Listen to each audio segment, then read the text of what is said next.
이 성막은 이스라엘이 있던 진중에 있었죠, 그죠? 진중에 있었고, 각 지파별로 이렇게 텐트들이 이렇게 쳐 있는 그런 그림으로 우리가 볼 수가 있습니다. 오늘 감사한 것은 우리 김아람 자매님께서 아주 중요한 입체 성막 책자를 갖고 오셨습니다. 그래서 성막 강의 이후에 오늘은 견학 실습이었고 성막 책을 펼쳐서 보면서 원래는 김아람 자매님이 가져오셨는데 원래는 최기만 형제님 집에 있던 거래요. 그래서 최기만 형제님한테 고맙습니다. 네. 그 책을 보시면은 제 설명보다 훨씬 더 좋더라고요. 저게 그 제사장 옷도 입히고 막 아주 내용이 근데 상당히 내용이 많아요. 그래서 그러니까 오늘 성막만 해도 사실은 2시간이 훌쩍 지나갈 텐데 어쨌든 빨리 해보도록 하겠습니다. 자, 복습을 한번 해볼까요? 복습. 자, 모세오경을 이해하는 것, 그죠? 모세오경을 이해하는 것이 굉장히 중요한데 이제 그 구약을 특별히 모세오경을 지난 시간부터 저희는 언약이라는 관점에서 계속 살펴보고 있습니다. 언약은 뭐라고 그랬죠?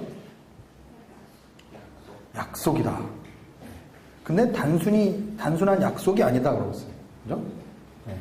공적인 계약 같은 것이다. 결혼 관계 같은 것이다. 그래서 계약을 할 때는, 그죠? 우리 여기 건설회사 다니시는 분들 있잖아요. 계약할 때는 계약을 그냥 종이에다가만 했지만 옛날에는 계약을 할 때 뭐를 어떻게 했죠? 동물을 반으로 쪼개서 그 사이에 지나가면서 그거를 어기면 너도 이렇게 될 거다. 그래서 계약에는 항상 피 흘림이 있었습니다. 피 흘림이 있었고 그리고 상대방이 계약의 의무 조항들이 있었어요. 어떤 것들을 지켜야 하는지 의무 조항들이 있었고 그리고 계약을 체결하기 위한 이제 조인식이라고 그럴까요? 이런 것들이 있었어요. 그리고 맨 마지막에 계약 성사시에는 파티를 했죠. 그죠? 그래서 출애굽기 19장에서 24장이 시내산 언약 이제 계약 체결 과정을 쭉 언약 체결 과정을 보여주는데 거기에 보면 그런 내용들이 다 있었다. 그런데 하나님의 나라가 이 땅 가운데 실현되기 위해서는 하나님은 이 언약이라는 것을 통해서 하나님의 나라가 이 땅 가운데 실현되기를 원하셨다라고 했습니다. 그래서 처음에 하나님이 한 사람을 택하셔서 그와 맺은 언약을 우리가 아브라함과의 언약 혹은 족장 언약이다라고 얘기해요. 족장들을 통해서 계속 그 언약이 구체화됐죠. 그런데 이것은 가나안 땅에서 이루어졌고 그리고 씨와 땅에 대한 준비였다. 하나님 나라에 대해서 우리 생각해 볼 때 나라가 구성되기 위해서는 뭐가 필요하냐면 백성, 그죠? 그 나라 안에 있는 백성. 그 다음에 그 나라에 뭐가 있어요? 영토, 그죠? 나라의 3대 요소는 국민, 영토, 주권입니다. 그죠? 그래서 하나님 나라에 아브라함에게 하나님 말씀하신 것 중에 3가지 약속이 있어요. 첫 번째는 땅에 대한 약속. 두 번째는 씨에 대한 약속. 너의 민족이 별처럼 많아지게 될 것이다.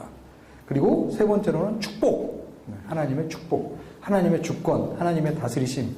이런 거에 대한 약속을 허락해 주셨다는 거죠. 그래서 이 땅과 씨에 대한 이것이 어떻게 이제 이스라엘 백성이 하나님 나라를 이루기 위해서 하나님 나라를 이 땅 가운데 하나님의 축복의 통로가 되기 위해서 이스라엘 백성이 이제 모세오경을 통해서 이 땅과 씨가 준비되어지는 과정이래요. 그래서 씨와 땅을 준비하고 그 다음에 출애굽기와 레위기, 민수기를 보면은 시내산에서 언약입니다. 레위기 10장까지는 거의 이 시간적인 게 한 달 정도밖에 안 돼요. 그죠? 출애굽기 후반부부터 레위기, 민수기 10장까지는 다 한 달 정도의 시간적 여정이에요. 그죠? 그리고 민수기 11장부터는 아까 출애굽기 처음에 시내산 언약했을 때 그 이야기가 나오고 그 이후에 이제 이스라엘 백성이 광야에서 쭉 움직이는 과정이 나오는 거죠. 다시 한번 창세기는 창세기로 넘어가고 출애굽기에서 출애굽에 성공해서 그 다음에 어디까지 왔죠? 시내산까지 왔어요. 그리고 시내산에서 언약을 체결하고 성막에 대해서 얘기하고 규례를 얘기하고 그 다음에 진영을 짜는, 즉 레위기 민수기 10장까지가 그 시내산 언약하고 한 달여간의 스토리를 얘기하는 거예요. 그리고 한 달이 지나서, 그죠? 민수기 11장부터 이스라엘 백성이 광야에서 어떻게 하기 시작해요? 이제 움직이기 시작합니다. 그래서 광야에서의 40년 동안의 기간을 다룬 것이 민수기 11장부터, 그죠? 민수기 끝까지예요. 그죠? 그리고 신명기는 어디서부터 시작돼요? 신명기는 모압 광야에서, 모압 평야에서, 그죠? 그건 뭐다? 이스라엘이 요단강 건너서 가나안 땅으로 들어가기 직전에, 그죠? 출애굽기에 말씀하셨던 하나님의 언약을 다시 재차 설명하시는, 더 자세하게 그 다음 세대에게 이야기해 주시는 것이다. 그래서 출애굽기, 레위기, 민수기는 현재적인 신앙을 얘기하는 것이고요. 순종을 해야 하고, 그죠? 민수기가 특히 그렇죠. 현재적인 신앙이죠. 그리고 광야에서입니다. 그리고 이 출애굽기와 레위기와 민수기를 통해서 시가 완성이 됩니다. 첫 번째 모병 조사를 하고 두 번째 인구 조사를 하죠. 민수기에서. 그죠? 첫 번째 인구 조사는 누구죠?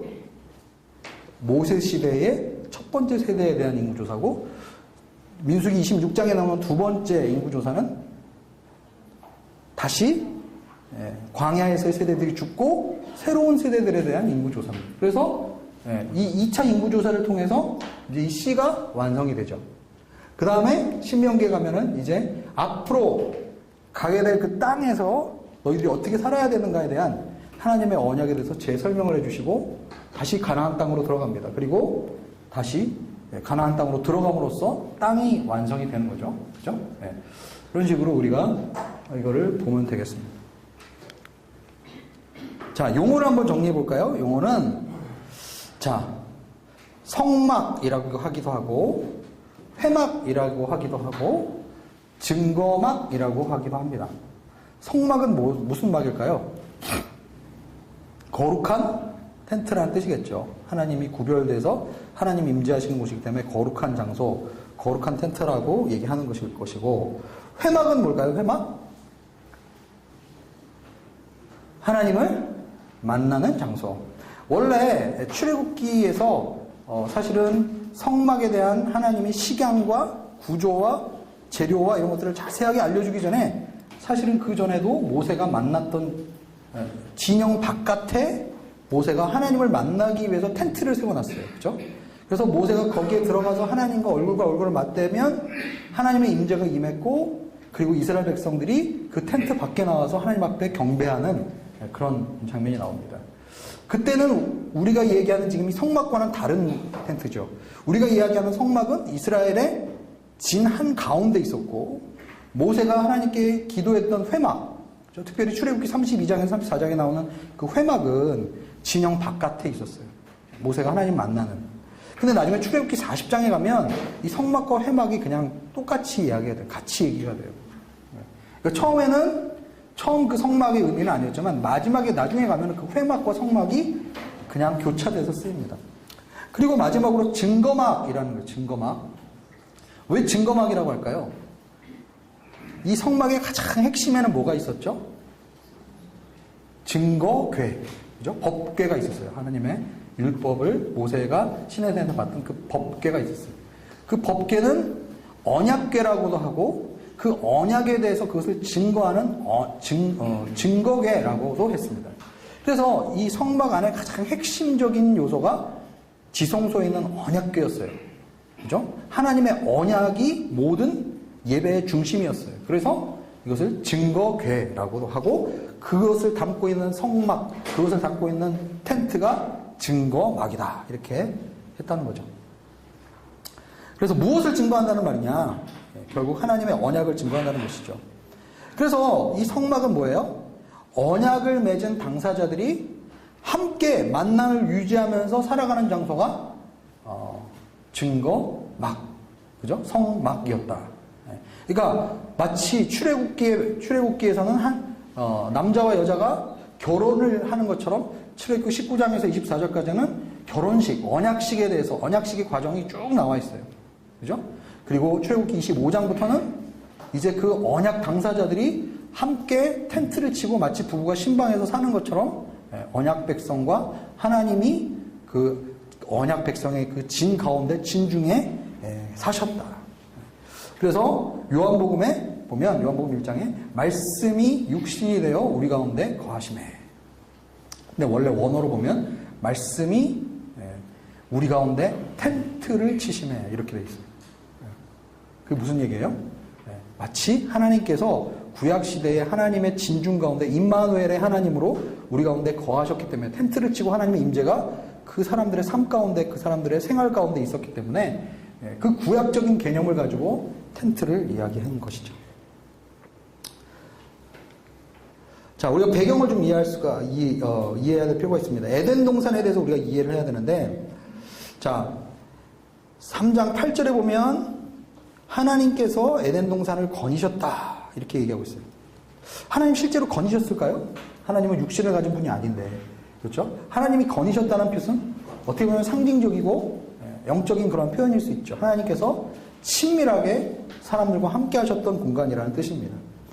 3장 24절을 보면 에덴 동산의 입구는 어디에 있을까요? 동쪽에 있었어요. 성막의 출입구는 어느 쪽에 있었을까요? 동쪽에 있었습니다. 동쪽에. 창세기 2장 15절에 보면 동산을 일구고 지키게 하셨다. 여기서 일구고 지킨다라는 표현은 제사장들이 성막에서 쓰는 동사였습니다. 그리고 나중에 창세기 2장 10절에 보면 에덴에서 흘러나오는 물이 있었어요. 근데 나중에 에스겔서 40장에서 48장에 보면 이제 성전의 회복을 얘기하면서 이제 그러한 내용들이 나옵니다. 자, 어쨌든 이러한 차원에서 보면은 에덴 동산은 어떻게 보면 하나님과 인간이 만나서 하나님과 친밀하게 교제하는 마치 성막의 지성소와 같은 공간이었다라는 것을 우리가 알 수가 있습니다.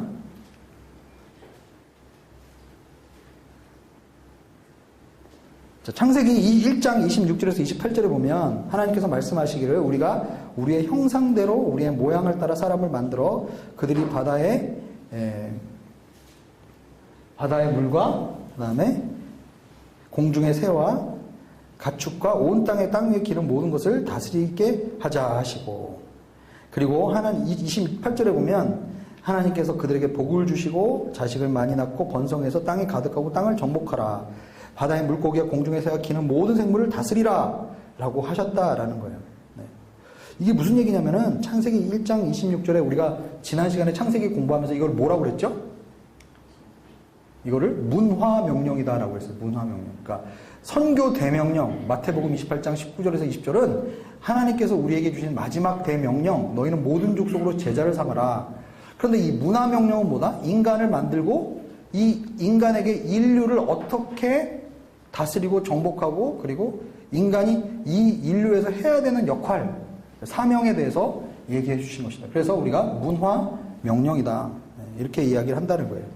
그런데 지금 이 창세기 1장에서의 말은 사실은 에덴 동산이 사실은 하나님과 우리가 인간이 친밀하게 교제하면서 우리는 하나님의 형상으로 하나님께서 다스리시고 정복하고 그 다음에 확장하는 그런 개념이에요. 그러니까 원래 하나님이 범죄하기 전에 하나님이 가지고 계셨던 계획은 뭐냐면 에덴 동산을 전 지구적으로 확장하는 것이 하나님의 뜻이었다.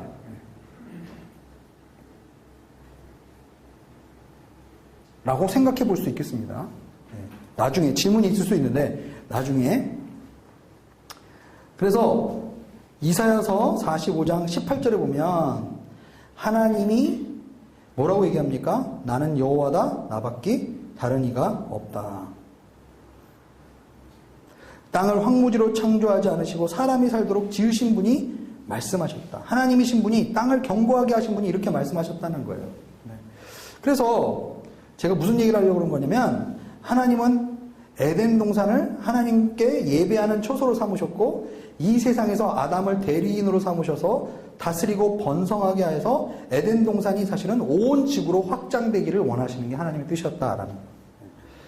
즉 예배드리는 사람이 온전히 예배드릴 때 하나님의 나라가 확장되게 되어 있다라는 원리가 있는 거죠. 증거막의 구조는 외전과 내전으로 구성되어 있습니다. 내전은 내부를 얘기하는 거죠. 내부. 내부는 성소와 지성소를 의미합니다. 그런데 이 두 방은 하나의 덮개로 되어 있어요. 이따가 이제 우리 아람자매 갖고 온 저 책을 보면은 성소와 지성소는 하나의 덮개로 되어 있습니다. 물론 중간에 공간은 나눠져 있는데 하나의 덮개로 되어 있어요. 그 무슨 얘기일까요? 성소와 지성소가 연결되어 있다. 지성소는 하나님의 공간, 성소는 사람의 공간이라고 할 수 있어요. 즉 지성소와 성소가 하나의 덮개로 덮어 있다는 것은 하나님과 인간이 그 사이에서 만나는 공간이다라는 것을 이야기하는 것입니다. 네. 그래서 이 내전, 이 내부는 언약 당사자들이 만나는 공간입니다. 네. 그런데 지성소는 그 안에 딱 하나밖에 없어요. 뭐밖에 없어요? 증거계, 언약계밖에 없어요. 물론 언약계를 덮고 있는 그룹 천사도 있고 그렇지만 딱 아이템은 하나예요. 덮개가 그죠? 덮개가 그룹 천사로 돼 있긴 하지만 결국은 그건 뚜껑일 뿐이에요. 그죠? 증거계예요. 딱 하나밖에 없어요. 지성소는. 이건 뭘 상징합니까? 하나님의 공간이다라는 거예요. 그러나 성소는 세 가지가 있어요. 세 가지. 그죠? 진설병을 담는 상이죠. 그 다음에 떡상이죠. 떡상이라고 하기도 하고 진설병상이라고 합니다. 그리고 등대, 그리고 향단. 이것은 사람이 하나님께 올리는 그러한 공간이었습니다. 그죠? 자, 그래서 여러분 한번 보십시오. 이따가 이제 여기 책을 보시면 더 정확하게 알 수 있는데, 자, 여기 동서남북이 돼 있죠. 그죠? 여기가 북쪽이란 얘기죠. 이쪽이 북쪽이란 얘기죠. 그러면 여기가 무슨 쪽이에요? 동쪽이죠.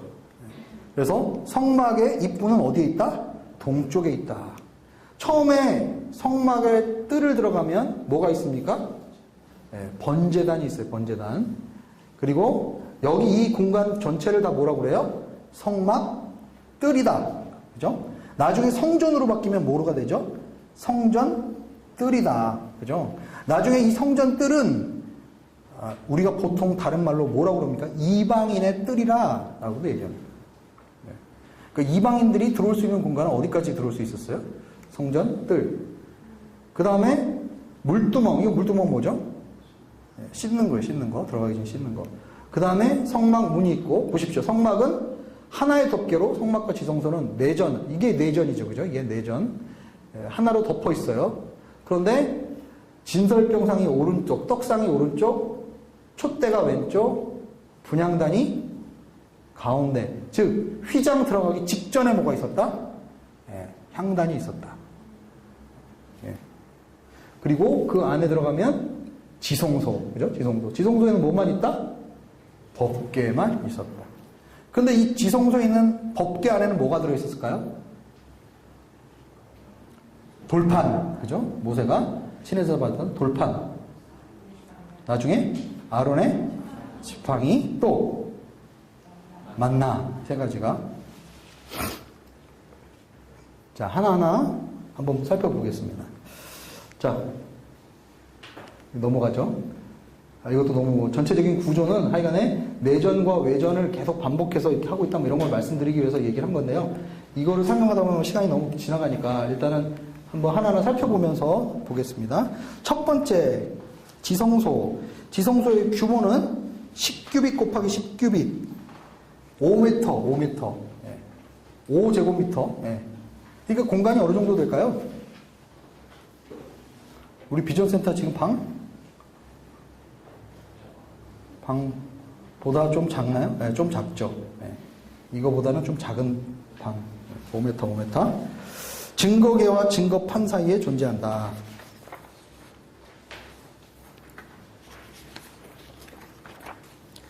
자, 하나님이 말씀하시는 장소고, 이것을 속죄소라고 얘기합니다. 1년에 한 번씩 대제사장이 들어가서 여기서 피를 뿌리죠.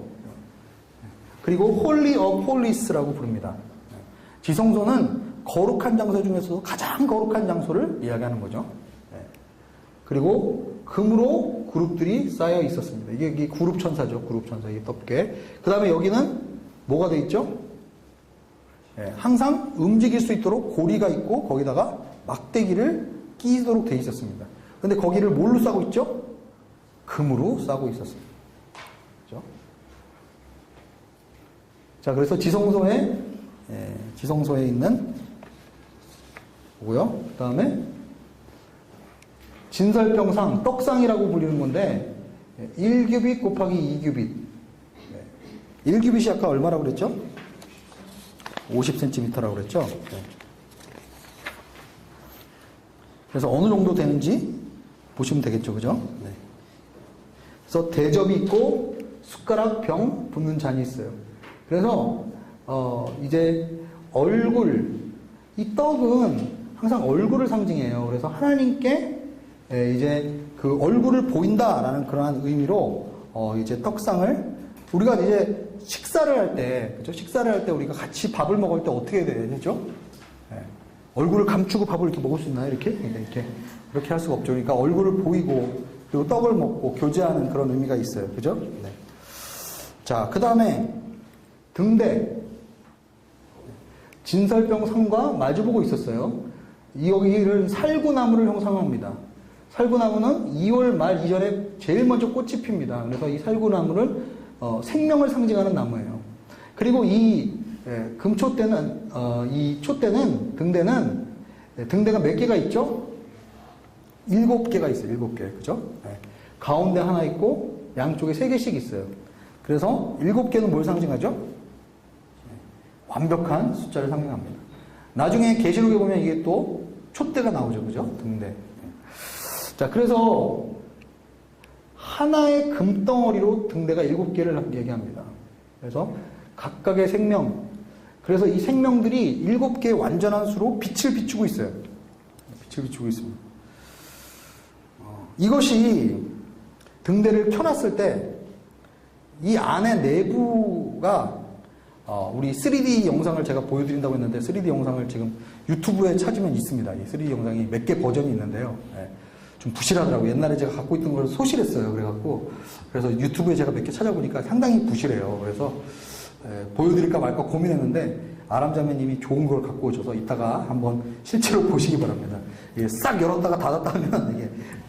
근데 제가 예전에 봤던 3D 영상에 보면은 이 안이 내부가 다 금으로 되어 있기 때문에 그래서 이게 불이 비치면 이게 반사가 되면서 그죠? 굉장히 이 신비로운 그런 분위기가 나는 거예요. 그죠? 이 배경 자체도 그렇고 안에 있는 것도 다 금으로 되어 있으니까 비추면 막 반사가 되면서 굉장히 영광, 하나님의 영광, 하나님의 이러한 것들이 이제 우리가 경험할 수가 있는 거죠. 자, 그 다음에 향단, 지성소와 성소를 구분하는 막 바로 사이에 놓여졌다. 향은 아침 저녁으로 계속 피워야 했습니다. 향을 이렇게 꺼트리면 안 돼요.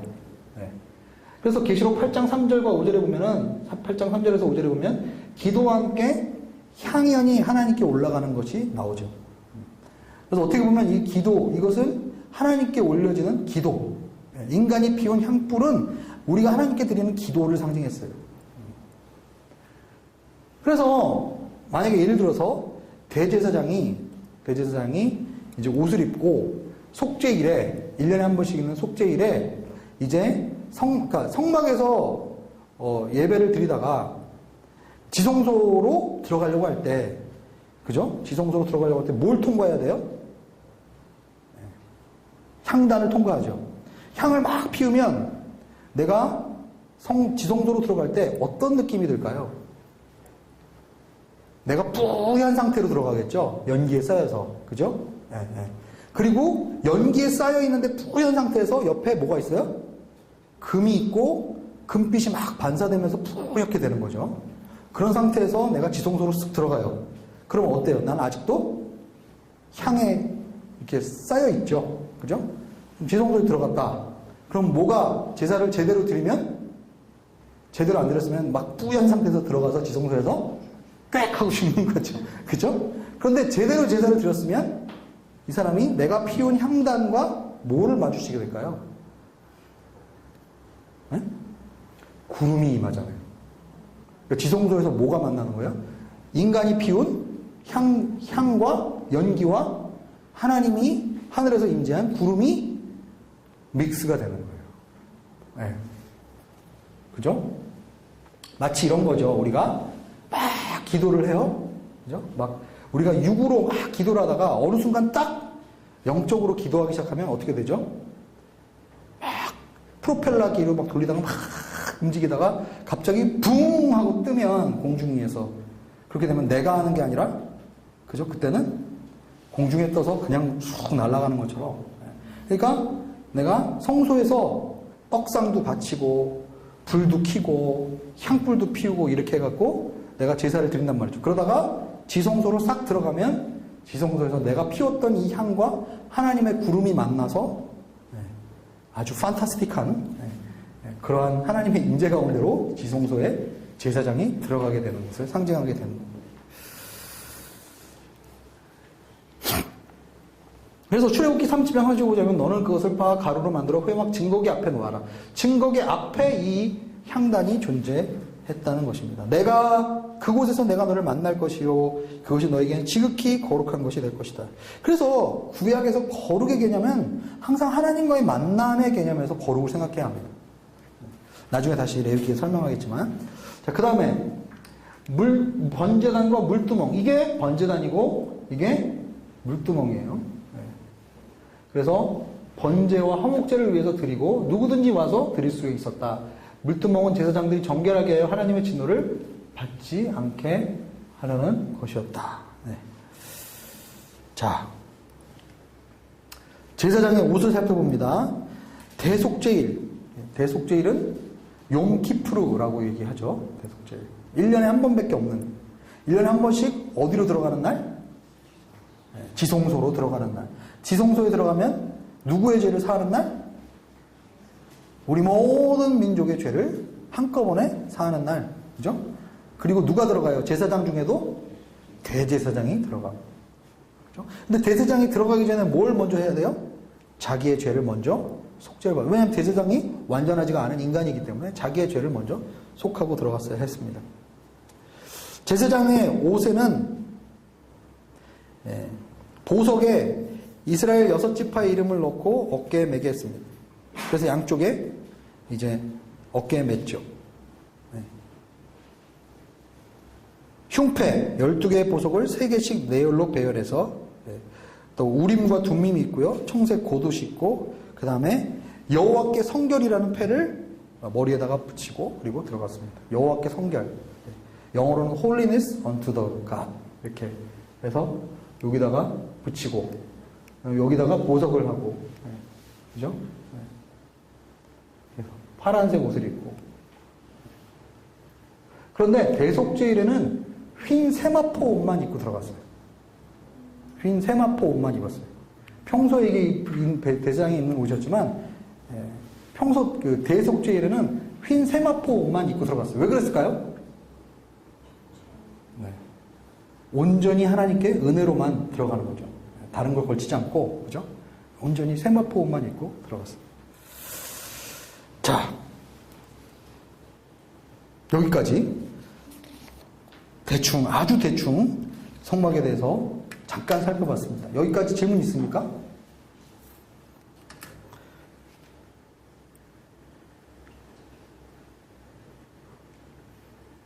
자, 없으면 더 계속 나가보겠습니다. 자, 성막을 어떻게 지었느냐? 지혜와 통찰력과 지식과 여러 지능이 있는 사람. 그 사람이 부살렐과 누구다? 오홀리압이었다. 내가 너에게 줄 도안에 따라 틀림없이 하라. 그리고 조각도 하고 고안도 하고 여러 가지를 고안하는 일에 직접 하게 하셨다. 그러니까 이 성막을 만드는 과정을 보면은 하나님의 주권과 인간의 자유의지가 얼만큼 적절하게 잘 교합되는 걸 보여요. 하나님이 우리에게 식양과 재료와 이런 것들을 다 가르쳐 주셨어요. 그런데 그거를 만드는 과정 속에서 이 부살렐과 오홀리압의 창의적인 창의성과 기술과 이런 것들이 같이 또한 발휘가 되었습니다. 네.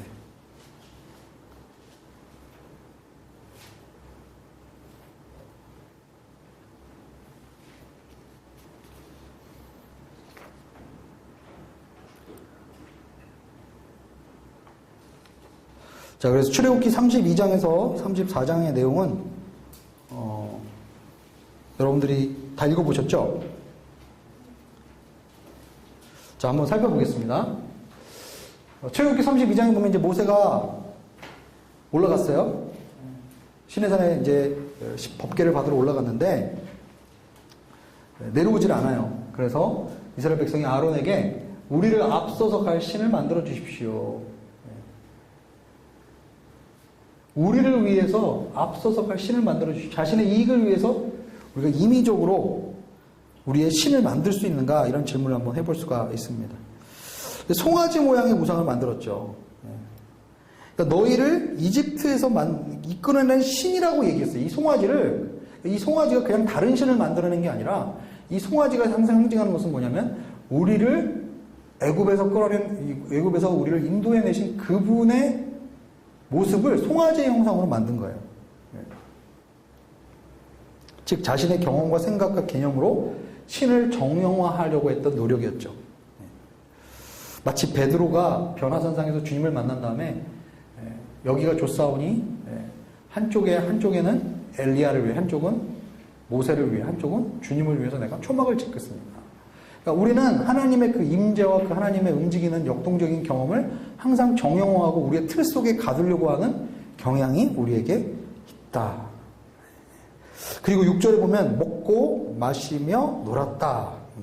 그러니까 결국은 먹고 마시고 논 것 자체가 타락의 징조가 아니라 내 마음대로 내 생각대로 신을 정형화해서 만들어내려고 했다는 것에 인간의 타락의 원인이 있었다는 거예요.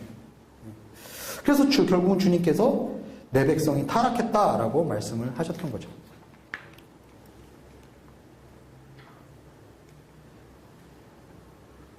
그래서 우상숭배에 대해서 우리가 이제 좀 정리를 해봐야 되는데, 결국은 우상숭배는 이사야서 6장 9절에서 10절에 보면은 너희가 듣기는 들어도 깨닫지 못하고 보기는 보아도 알지 못하고 마음을 둔하게 하고 귀를 어둡게 하고 눈을 감기게 한다. 즉 우상숭배를 통해서 우리는 하나님을 분별하고 인식하는 능력이 현저하게 떨어지게 됩니다. 나중에 이거 시간이 있으면 다 얘기하면 좋겠지만 나중에 한번 우상숭배에 대해서 이제 역사서에 가서 이야기할 수 있는 시간이 있을 것 같으니까 오늘은 좀 넘어가고요.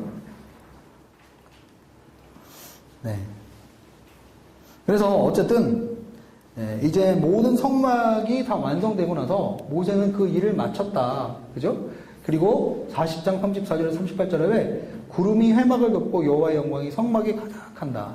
즉 하나님과 인간이 하나 되는 순간이 되었습니다. 그래서 낮에는 구름 기둥, 밤에는 불 기둥으로 우리를 인도해 주셨다라는 거예요. 네. 자, 그런데 우리가 좀 한 가지 살펴봐야 하는 것은 히브리서 8장에, 그죠? 히브리서 8장에 보면은 8장 2절에 사람이 세운 것이 아니라, 그죠? 주께서 하늘에 있는 진짜 성막이 있다. 주께서 세우신 성막이 있다. 네. 그러니까 이 모세가 만든 성막은 하늘에 있는 것의 뭐다? 모형이다. 모형. 네. 그림자다. 모형이다. 그래서 이 장막을 만든 이유는 현 세대의 우리를 위한 하나의 예시다라는 거예요. 그러니까 구약과 신약의 관계를 얘기할 때 이게 모형론이다라고 해요. 모형론. 그러니까 우리가 하나님의 그 추상적인 하나님의 개념에 대해서 우리가 잘 모르니까 하나님께서 우리에게 시청각 교육을 먼저 해주신 거예요. 제사도 그렇고 성막도 그렇고 이 모든 것들이 신약에 있는 그 영적인 진리들을 구체적으로 잘 설명하기 위해서 모형으로 우리에게 주어진 것이다. 그래서 14절에 보면 히브리서 8장 14절에 보면 영원하신 성령을 통해 자신을 하나님께 드리신 그리스도의 피가 우리의 양심을 죽은 행실에서 깨끗하게 살아계신 하나님을 섬기게 하지 않겠습니까? 그러니까 구약에서의 이 모형은 실제로 뭐를 없앴어요? 겉의 외부적인 그러한 죄악된 모습들을 없앴어요. 그러나 매번 제사를 또 드리고 했어요. 즉 우리 내면 안에 있는 죄책감까지는 완전히 없애지를 못했다. 그런데 하나님께서 성령으로 인해서 하나님의 아들이 단번에 드렸던 그 성막에서의 제사는 우리를 죽은 양심에서 깨끗게 하셨다. 그죠? 그러니까 물두멍으로 막 몸을 씻고 피를 뿌리고 제사를 드리고 그리고 속죄함의 그 확인인 하나님의 임재 그런 것들이 드러나는데 다 그것은 우리의 내면으로 들어가는 작업이 아니라 항상 외부적인 작업이었어요. 근데 그러한 것을 원리를, 원칙을 눈으로 우리에게 성막을 통해서 보여주셨죠. 그러나 신약에 와서는 그것이 내면적으로 우리 안으로, 우리 마음속으로 들어왔다라는 거예요. 그 원리가.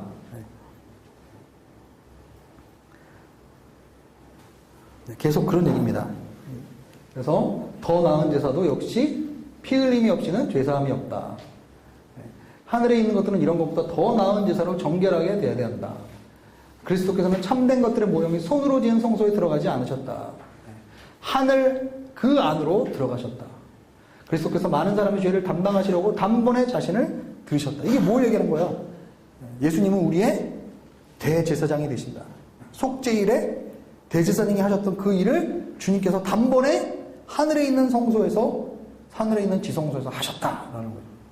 그러니까 구약의 이 성막을 이해하는 것이 히브리서 8장과 9장을 연결해서 이해하는 것과 중요한 관계가 있다라는 것입니다. 그래서 히브리서 10장에는 뭐라고 나와 있습니까? 주께서는 제물과 헌물과 번제와 속죄제를 원하지도 않고 기뻐하지도 않으신다. 보십시오. 내가 주의 뜻을 행하려 왔습니다. 그리스도께서는 첫 번째 것을 폐기하신 후에 두 번째 것을 세우기 위하심입니다. 네. 그분은 단 한 번의 제물로 거룩하게 된 사람들을 영원히 온전하게 만드셨다. 그래서 죄와 불법이 용서된 곳에는 더 이상 죄를 위해서 이렇게 구약에 이러한 제사를 드릴 필요가 없다라는 거죠. 그러니까 신약과 구약의 관계를 우리가 설명할 때 이 구약에서의 성막과 히브리서 8, 9, 10장과의 관계를 생각해 보면은 많이 도움이 되겠죠. 그죠? 네. 자, 그 다음에 그래서 이제 성막의 이 확장이 점점 성막과 솔로몬 성전, 그리고 두 번째 성전을 짓고, 그 다음에 에스겔 마지막에 이제 40장에서 48장에 나오는 성전에 나중에 규모가 나와요. 규모가. 에스겔이 이제 환상 속에서 본 성전의 규모. 엄청난 큰 규모로 발전되어 있죠. 거의 하나의 도시의 규모로 이렇게 크게 성전이 확장됩니다. 나중에 계시록의 하늘의 원형의 성전이 하늘에서부터 내려와요. 그 성전은 더 커져 있어요. 무슨 의미예요? 아까 제가 얘기했죠. 처음에 하나님이 원래 생각했던 것은 에덴이 아담을 통해서 생육하고 번성하고 땅에 충만하라. 즉 그냥 아담이 그냥 많이 애 낳고 그냥 다스리고 이 세계에 넓어지는 것이 아니라 하나님의 임재를 상징하는 그 하나님의 성소가 이 땅 가운데 이 에덴 동산이 전체적으로 확장되는 것을 의미합니다. 근데 인간이 에덴 동산을 확장시키기는 에덴 동산에서 쫓겨나죠. 네. 그리고 맨 마지막에 다시 계시록에 보면 마지막 때 회복하는 그 계시록 마지막 장면에 보면 하나님이 보여주시는 그 새 예루살렘 성의 특징을 보면 창세기 1장에 나오는 에덴 동산과 굉장히 유사점들이 많다라는 걸 발견하십니다. 즉 주님은 뭘 회복하기를 원하시는 거예요? 에덴을 다시 이 땅 가운데 회복하기를 원하십니다. 성막이 성소가 확장되는 걸 원하십니다. 그러니까 아까 얘기한 것처럼 땅 얘기할 때 땅을 물리적으로 확장하는 것도 포함되고 땅의 그 영적인 의미를 우리가 회복하는 것도 포함된다. 그죠? 그래서 땅이 진짜 하나님의 땅이 확장되는 것도 똑같은 개념이지만 그러나 주님이 우리의 기업이 되신다라고 하는 그 영적인 의미가 또한 그 기업을 통해서 또한 우리 가운데 이제 경험되어지는 것이죠. 네.